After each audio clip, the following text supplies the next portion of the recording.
ദോശമാവ് കേട്ടോ. ദോശ ചുട്ട് കഴിഞ്ഞതിന് ശേഷം വീട്ടിരിക്കണം. കുറച്ചുള്ളത് കേട്ടോ മാവ്. ഇതിലെന്തൊക്കെ ഉഴുന്നും അരിയും കൂടി പുതിർത്തി വെച്ചു. ഉഴുന്നും അരിയും കൂടി പുതിർത്തി വെച്ചിട്ട് പിന്നെ അരിക്കാൻ നേരത്ത് ലേശം വറ്റിയിടാം, ലേശം അപ്പക്കാരിടാം.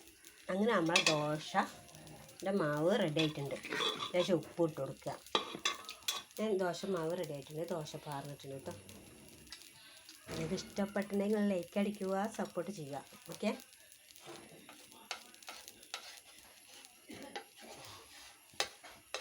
ഇതാണ് ഉഴുന്ന് ദോശ. എന്ത് ദോശ? ഉഴുന്ന് ദോശ.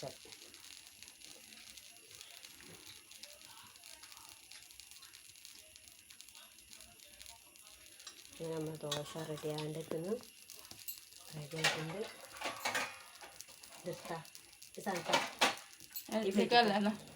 വേണ്ട,